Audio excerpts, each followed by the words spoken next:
Hello friends, अभिनव career point में आप सभी का स्वागत है।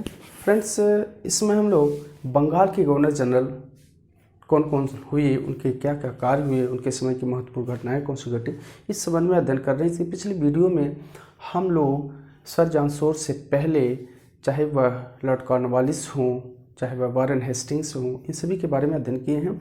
अब हम लोग अपने इस वीडियो में सर जॉन शोर से आगे जो भी बंगाल के गवर्नर जनरल हुए उनके बारे में अध्ययन करेंगे। चाहे वह लॉर्ड वेलेस्ली हो, सर जॉन शोर हो, सर जॉर्ज बार्लो हो, लॉर्ड हेस्टिंग्स हो, लॉर्ड मिंटो प्रथम हो, सभी के बारे में अध्ययन करेंगे। तो हम शुरू करते हैं।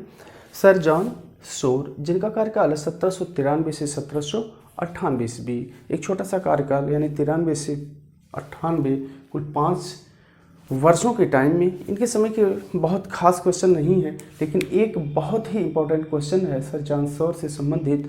ये बार बार परीक्षाओं में पूछा जाता है कि मैसूर के प्रति हस्तक्षेप की नीति किसने अपनाया, किसने लागू किया।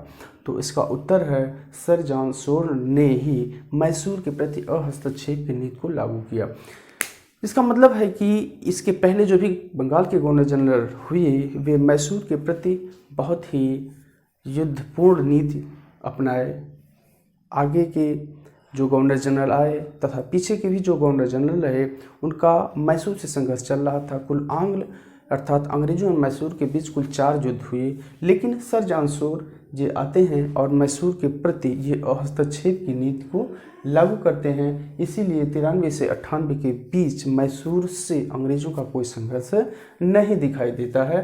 तथा दूसरा इनका महत्वपूर्ण कार्य था जमींदारों को भूमि का वास्तविक माना जाना, यानी कि ये जमींदारों को भूमि का वास्तविक उत्तराधिकारी मान बैठते हैं। हालांकि इसके पहले जो जमींदारी व्यवस्था, अस्थायी बंदोबस्त व्यवस्था लागू की गई, उसमें जमींदारों को ही कर वसूलने का पूरा अधिकार दिया गया तथा कर वसूल करने के उपरांत कुछ हिस्सा स्वयं रख करके बाकी सभी हिस्सा अंग्रेज शासक के यहाँ जमा करना होता था। तो ये महत्वपूर्ण क्वेश्चन है, मैसूर के प्रति हस्तक्षेप की नीति किसके द्वारा लागू की गई, तो ये सर जॉन शोर के द्वारा लागू की गई। नेक्स्ट है लॉर्ड वेलेस्ली, और लॉर्ड वेलेस्ली तथा लॉर्ड हेस्टिंग्स, ये 2 सबसे इंपॉर्टेंट हैं आज के वीडियो के गवर्नर जनरल। यानी बंगाल के गवर्नर जनरल में लॉर्ड वेलेस्ली का एक बहुत ही अहम स्थान होता है। जैसे वारेन हेस्टिंग्स से क्वेश्चन आता है, लॉर्ड कॉर्नवालिस से क्वेश्चन आता है, उसी तरह लॉर्ड वेलेस्ली तथा लॉर्ड हेस्टिंग्स, यानी एक वारेन हेस्टिंग्स है और एक लॉर्ड हेस्टिंग्स है। तो इन 4 से सबसे ज़्यादा क्वेश्चन उठाए जाते हैं कॉम्पिटिटिव एग्जाम्स में। तो लॉर्ड वेलेस्ली जो 1798 से 1805 ईस्वी तक बंगाल का गवर्नर जनरल रहा है। सबसे इम्पोर्टेंट बात जो होती है लॉर्ड वेलेस्ली के समय की, एक सहायक संधि प्रणाली का लागू किया जाना, यानी कि लॉर्ड वेलेस्ली के नाम को ही सहायक संधि से जोड़ करके आप लोग याद रखें। इसका कार्यकाल है 1798 से 1805 ईस्वी। जैसा कि मैसूर युद्ध या मराठा संघर्ष आप लोग पढ़ेंगे, तो मराठा संघर्षों में अंग्रेजों का मराठों से जो युद्ध कई हुए हैं और उसमें जो संधियां हुई हैं, उसमें वह संधियां जो है 1802, 3, 4 के समय में ही हुई हैं और वो सहायक संधि प्रणाली के अधीन हुई हैं।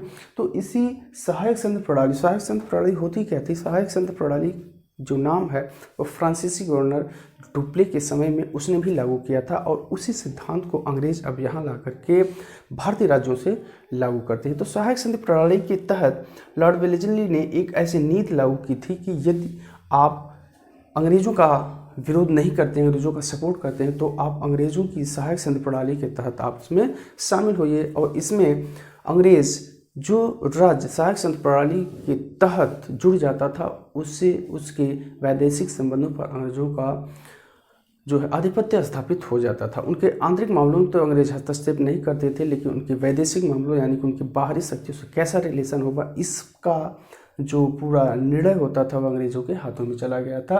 तो यही है सहायक संधि प्रणाली लागू की। और इस सहायक संधि प्रणाली, यहाँ से जो क्वेश्चंस पूछा जाता है वो ये पूछा जाता है कि सहायक संधि प्रणाली लागू करने वाला या सहायक संधि स्वीकार करने वाला जो पहला राज्य था वो कौन था। और पीसीएस जैसे एग्जाम्स में, आईएएस और पीसीएस में तथा आरओ एवं लोअर पीसीएस में भी इसके कॉम्बिनेशन को, इसके क्रम को, इसकी सूची को मिलान के लिए दे देता है कि सबसे पहले कौन स्वीकार किया, उसके बाद कौन स्वीकार किया, उसके बाद कौन स्वीकार किया, या उनके सन को या अंत में कौन स्वीकार किया। तो सबसे पहला सहायक संघ स्वीकार करने वाला राज्य जो था वह हैदराबाद था 1798 ईस्वी में, और जो दूसरा राज्य था हैदराबाद के बाद जो था वो मैसूर था 1799 ईस्वी में, और तंजौर भी था 1799 ईस्वी में, अवध 1801 में तथा पेशवा 1802 में, भोसले 1803 में तथा सिंधिया 1804 में सहायक संधि प्रणाली को स्वीकार किए। तो हमें सबसे ज़्यादा याद रखना है कि पहला सहायक संधि प्रणाली स्वीकार करने वाला राज्य जो था वह हैदराबाद था 1798 ईस्वी में,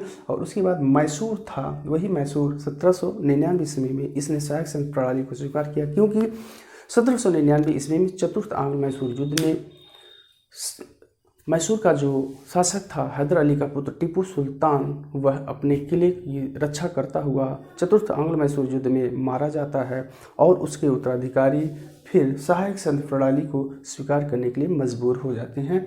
इसी तरह से तंजौर 1799, अवध 1801 में, पेशवा 1802 में, भोसले 1803 में तथा सिंधिया 1804 में सहायक संधि प्रणाली के तहत जुड़ जाते हैं। अब एक नेक्स्ट और बड़ा ही महत्वपूर्ण कार्य है लॉर्ड वेलेस्ली का फोर्ट विलियम कॉलेज की स्थापना। फोर्ट विलियम कॉलेज 1800 ईस्वी में कलकत्ता में स्थापित किया गया। क्यों स्थापित किया गया, इसकी ज़रूरत क्या थी? फोर्ट विलियम कॉलेज जो था वह उस समय आईसीएस की जो परीक्षाएं होती थी, आईसीएस को पास करने वाले जो विद्यार्थी होते थे उनके प्रशिक्षण के लिए, उनके अध्ययन के लिए यह कॉलेज स्थापित किया गया। यानी कि आईसीएस परीक्षा में जो युवक भर्ती होते थे, जो युवक परीक्षा को पास करते थे, उनको ट्रेनिंग के लिए, उनको प्रशिक्षण देने के लिए फोर्ट विलियम कॉलेज की स्थापना की जाती है 1800 ईस्वी में कलकत्ता में, बंगाल में। और किसके कार्यकाल में स्थापित होती है? तो लॉर्ड वेलेस्ली के समय ही यह स्थापित होती है। ये दूसरा महत्वपूर्ण क्वेश्चन था।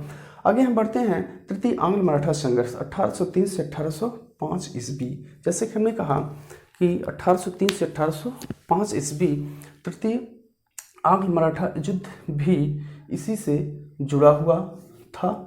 1803 से लेकर के 1805 ईस्वी तक चला है। तथा चतुर्थ आंग्ल मैसूर युद्ध, एक तरफ मराठा युद्ध यानी कि द्वितीय मराठा युद्ध, और चतुर्थ आंग्ल मैसूर युद्ध। जैसा कि हमने बताया कि चतुर्थ आंग्ल मैसूर युद्ध का अंत जो 1799 ईस्वी में टीपू सुल्तान की मृत्यु के साथ हो जाता है, और 1799 में ही मैसूर सहायक संधि प्रणाली के तहत जोड़ने के लिए मजबूर हो जाता है।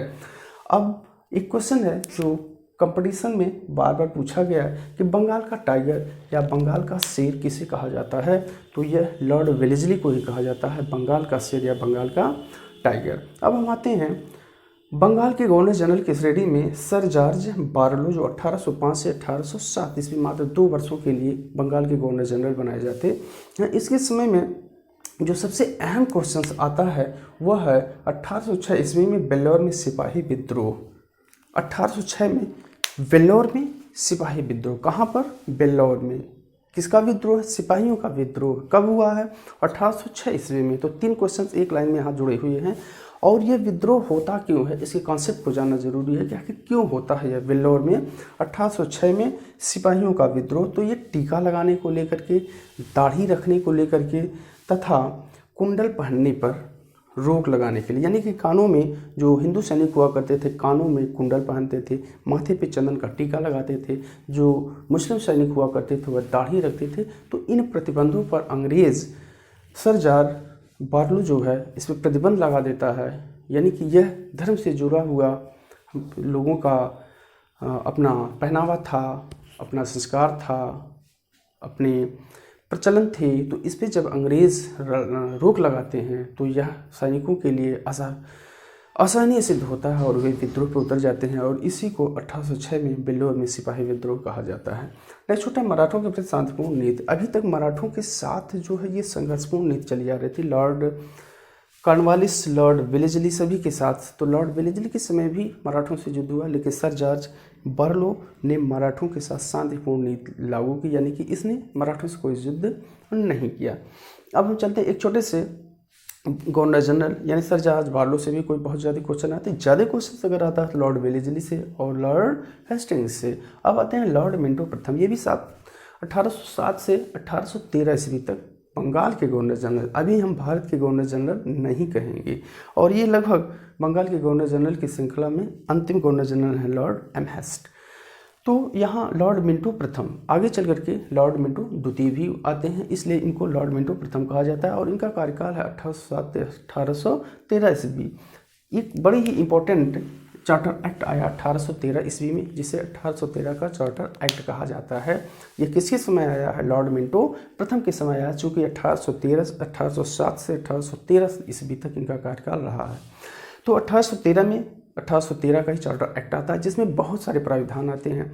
सबसे बड़ा प्राविधान ये होता है जो यहाँ पूछा गया एक बार, विलियम विल्बरफोर्स के नेतृत्व में ईसाई मिशनरी का पहला दल भारत में आता है ईसाई धर्म के प्रसार के लिए। जैसा कि 1813 के चार्टर एक्ट में यह प्राविधान किया गया था कि ईसाई मिशनरियों को अब भारत में ईसाई धर्म के प्रसार तथा ईसाई संस्थाएं स्थापित करने की उनको छूट प्रदान कर दी गई थी। और इसी छूट, इसी आदेश, इसी नियम का पालन करते हुए, उसका लाभ उठाते हुए विलियम विल्बरफोर्स के नेतृत्व में प्रथम ईसाई मिशनरी दल भारत आता है तथा इसी 1813 के चार्टर एक्ट के तहत भारत में शिक्षा पर 1 लाख रुपए खर्च करने का प्रावधान भी किया गया है। तो फ्रेंड्स, ये जो चार्टर एक्ट्स हैं, चाहे वो 1813 का हो, चाहे 1833 का हो, चाहे 1858 का हो, चाहे पिट्स इंडिया एक्ट हो, चाहे 1773 का रेगुलेटिंग एक्ट हो, तो ये हम भारत के संवैधानिक विकास के क्लास में इसको बहुत ही डीपली और डिटेल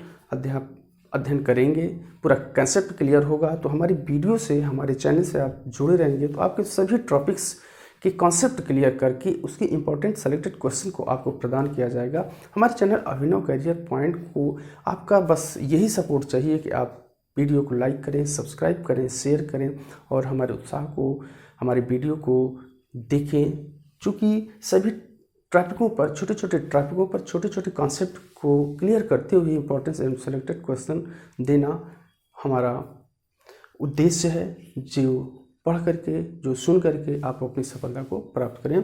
तो ईसाई मिशनरी दल भारत आया। तो मुख्य रूप से 2 क्वेश्चन लॉर्ड मिंटो प्रथम से, जिनका कार्यकाल 1807 से 1813 ईस्वी। अब हम आते हैं बड़े इंपॉर्टेंट बंगाल के गवर्नर जनरल लॉर्ड हेस्टिंग्स, जिनका कार्यकाल है 1813 से 1823 ईस्वी। इसको आसानी से याद रख सकते हैं कि 10 वर्षों के लिए, यानी 1813 से 1823। इसको आप याद करने के लिए जितने भी गवर्नर जनरल हैं, इनको मुख्य रूप से श्रेणियों में बांटिए। जैसा कि पहले अपनी क्लास में, पहली वीडियो में ही हमने इसको डिवाइड किया है, कैसे लगभग 6 पार्टों में इसको डिवाइड किया है कि पहला बंगाल का गवर्नर, दूसरे पार्ट में बंगाल के गवर्नर जनरल, तीसरे पार्ट में भारत के गवर्नर जनरल और चौथे पार्ट में भारत के वायसराय, 5वें पार्ट में स्वतंत्र भारत के गवर्नर जनरल तथा अंतिम में भारत के भारतीय गवर्नर जनरल। तो मुख्य रूप से 4 पार्ट, बंगाल के गवर्नर जनरल, भारत के गवर्नर जनरल, भारत के वायसराय। इन 4 पार्टों को जब सबसे पहले आप बांट लेंगे, अगर आप नहीं कर सकते, इसको क्लियर नहीं कर सकते, तो हमारी वीडियो से जुड़िए, हमारी क्लासों से जुड़िए, हमारे चैनल से जुड़िए। देखिए यहाँ पर पार्ट में डिवाइड करके कंसेप्ट क्लियर करते हुए आपको याद कराया जा रहा है कि कैसे इस कन्फ्यूजन को दूर हो। तो इस श्रेणी में हम आगे बढ़ते हैं इस श्रृंखला में। लॉर्ड हेस्टिंग्स जो 1813 से 1823 तक शासक रहे हैं, इनके संबंध में सबसे बड़ा जो परिवर्तन हुआ, अहस्तक्षेप की नीति का त्याग। यानी कि लॉर्ड हेस्टिंग्स कहा जाता है कि अंग्रेज़ों की वास्तविक सत्ता, अंग्रेज़ों की पूर्ण सत्ता किसके समय में स्थापित होती है? तो लॉर्ड हेस्टिंग्स के समय स्थापित होती है, क्योंकि इसने अहस्तक्षेप की नीति को त्याग दिया था। अहस्तक्षेप की नीति का इसने विरोध किया, यानी कि हर जगह, हर मामले में, लगभग सभी राज्यों में हस्तक्षेप करना इस अंग्रेज़ गवर्नर जनरल का उद्देश्य बन गया था। दूसरा जो महत्वपूर्ण कार्य है, जो सभी कंपटीशंस में आता है, पिंडारियों का दमन। पिंडारी कौन थे? ये मराठी क्षेत्रों में, भारत के बहुत बड़े हिस्से में कुछ हिंदू, कुछ मुस्लिम, ये घुमंतु लोग थे जो घूम करके लूटपाट किया करते थे, तंग किया करते थे। और इससे तंग आकर के बंगाल का गवर्नर जनरल लॉर्ड हेस्टिंग्स इनसे काफ़ी तंग हुआ और इनके दमन के लिए उसने कदम उठाया। और मुख्य पिंडारियों के जो नेता थे वह चीतू वासिक तथा करीम खां थे। और लॉर्ड हेस्टिंग्स ने पिंडारियों का पूरी तरह से सफाया किया, उनका दमन कर दिया। तो ये कुछ इसी रूप में पूछा जाता है कि पिंडारियों का दमन किसने किया? तो हमें याद रखना कि लॉर्ड हेस्टिंग्स के द्वारा पिंडारियों का दमन किया गया। अब हम आते हैं तृतीय आंग्ल मराठा युद्ध में मराठा शक्ति को नष्ट कर दिया। यानी लॉर्ड हेस्टिंग्स, जैसा कि हमने कहा, इसने हस्तक्षेप की नीति को त्याग किया था, यानी इसने हस्तक्षेप किया। और तृतीय आंग्ल मराठा युद्ध में, जैसा कि हमने बताया कि आंग्ल मराठा यानी अंग्रेजों का मराठों से कुल 3 युद्ध हुए हैं, और तृतीय आंग्ल मराठा युद्ध लॉर्ड हेस्टिंग्स के कार्यकाल में ही संपन्न हुआ। और इसने तृतीय मराठा युद्ध में अंग्रेजों को पूरी तरह से नष्ट कर दिया, उनकी शक्ति को नष्ट भ्रष्ट कर दिया और उनका जो संघ था, मराठा संघ जो हुआ करता था, उसका अंत कर दिया। और जो मराठों के पेशवा थे बाजीराव द्वितीय, उन्हें पेंशन दे करके कानपुर भेज दिया गया, पिटोर में भेज दिया गया। तो नेक्स्ट है आंग्ल नेपाल युद्ध। ये एक नया है। अब अंग्रेज मराठों से पार पा चुके थे, मैसूर की शक्ति को लगभग दबाने के कगार पर थे और वे दूसरी तरफ अब नेपाल की तरफ अग्रसर हो रहे थे। यानी कि अंग्रेज़ों का अब नेपाल से भी संघर्ष हुआ जो 1814 से 1816 ईस्वी तक चला। अंग्रेज़ों का नेपाल से संघर्ष 1814 से 1816 ईस्वी तक चला और यह संघर्ष संगौली की संधि से समाप्त होता है। और इसी संधि के तहत यानी कि आंग्ल नेपाल संघर्ष में अंग्रेज विजयी होते हैं और नेपाल के क्षेत्र नैनीताल, रानीखेत, गढ़वाल, कुमायूं, शिमला, ये जो क्षेत्र हैं वह अंग्रेजों को प्राप्त हो जाते हैं तथा नेपाल के काठमांडू में एक ब्रिटिश रेजिडेंट रखने के लिए नेपाल मजबूर हो जाता है। यानी नेपाल को संगौली की संधि के तहत अनेक जो शर्तें हैं उसको मानना पड़ता है। नैनीताल, रानीखेत, गढ़वाल, कुमायूं, शिमला आदि जो क्षेत्र अंग्रेजों को प्रदान करना पड़ता तथा अपने काठमांडू में एक ब्रिटिश रेजिडेंट रखने के लिए नेपाल को मजबूर होना पड़ता है। तो इस प्रकार ये बड़े ही महत्वपूर्ण कार्य थे लॉर्ड हेस्टिंग्स के उसके बंगाल के गवर्नर जनरल के कार्यकाल में, जो वह रहा है 1813 से 1823 ईस्वी तक। अब हम चलते हैं लॉर्ड एम हेस्ट, बंगाल के गवर्नर जनरल के लगभग अंतिम श्रृंखला की तरफ बढ़ते हुए हम लोग चलते हैं लॉर्ड एम हेस्ट। और इनका कार्यकाल 1823 से 1828 ईस्वी तक रहा। इनके समय में 2-3 बड़े ही महत्वपूर्ण कार्य हुए हैं। प्रथम बर्मा युद्ध, यानी कि लॉर्ड हेस्टिंग्स ने नेपाल से युद्ध जीत लिया, नेपाल को अपनी शर्तों में बांध लिया। अब अंग्रेज जो लॉर्ड एम हेस्ट आते हैं अब ये बर्मा की तरफ अपना रुख करते हैं, यानी कि पूर्व की तरफ। भारतीय राज्यों को ये लगभग पराजित कर चुके होते हैं, मराठों को पराजित कर देते हैं, मैसूर की शक्ति को लगभग दबा दिए होते हैं, नेपाल को पराजित कर दिए होते हैं। अब ये बर्मा यानी कि पूर्व की तरफ बढ़ते हैं लॉर्ड एम हेस्ट के समय में। और 1824 से 1828 ईस्वी तक, 1824 से 1826 ईस्वी तक लगभग आंग्ल बर्मा युद्ध चलता है और अंत में यांडबू की संधि हो जाती है। और यांडबू की संधि के तहत बर्मा को भी अनेक संधि की शर्तों को मानने के लिए मजबूर हो जाना पड़ता है। नेक्स्ट हम चलते हैं बैरकपुर में सैनिक युद्ध। ये बहुत ही इंपॉर्टेंट है। 1824 में ये क्वेश्चन कई बार आया है, बैरकपुर का सैनिक विद्रोह कब हुआ? 1824 ईस्वी में। उस समय भारत में यानी बंगाल में गवर्नर जनरल कौन था? तो लॉर्ड एम हेस्ट हुआ करते थे। और बैरकपुर में सैनिक विद्रोह हो जाता है और यह विद्रोह का जो कारण होता है वह बर्मा युद्ध। जैसा कि हमने बताया, बर्मा युद्ध यानी कि बर्मा भारतीय परिक्षेत्र से दूर हुआ करता था और भारतीय सैनिक के समुद्र पार जाना अपने धर्म के विरुद्ध समझते थे। और लेकिन अंग्रेज समुद्र से उस पार भारतीय सैनिकों को भेजने के लिए पूरी तरह से कट्टरता के साथ पेश आ रहे थे। और इसी कट्टरता के साथ पेश आने के कारण ही जो सैनिक थे वह विद्रोह कर देते हैं और इसी को कहा जाता है 1824 ईस्वी का बैरकपुर का सैनिक विद्रोह। आगे चलते हैं। यह पहला भारत का गवर्नर जनरल, यानी कि भारत में ऐसा गवर्नर जनरल था जो बंगाल का गवर्नर जनरल था, जो मुग़ल शासक, अभी तक ये ऐसी स्थिति बनी हुई थी कि मुग़ल जो शासक थे उन्हीं को भारत का वास्तविक शासक माना जाता था।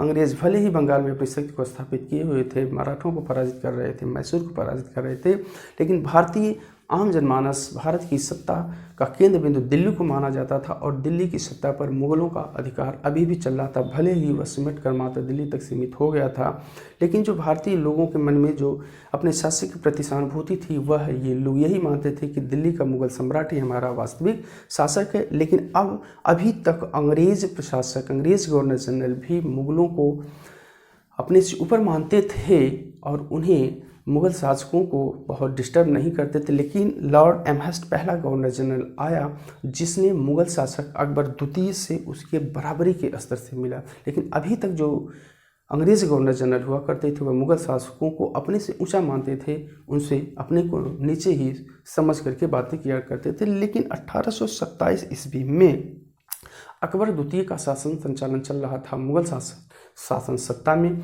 और अकबर द्वितीय से ही governor general lord Amherst 1827 ईस्वी में उससे बराबरी के स्तर पर बात किया, उसे बराबरी के दर्जे के साथ मिला। तो इस बार फ्रेंड्स बंगाल के गवर्नर जनरल की श्रृंखला में कुछ छोटे छोटे गवर्नर जनरल जैसे Lord Minto, sir John Shore, sir George Barlow, लेकिन जो बड़े गवर्नर जनरल हैं जैसे लॉर्ड वेलेस्ली है, लॉर्ड कॉर्नवालिस है, वारेन हेस्टिंग्स है, लॉर्ड हेस्टिंग्स हैं, तो ये बंगाल के गवर्नर जनरल के तहत 4 Warren Hastings, Lord Wellesley, Cornwallis तथा लॉर्ड हेस्टिंग्स, ये 4 महत्वपूर्ण हैं जिसमें से क्वेश्चंस ज़रूर उठाए जाते हैं।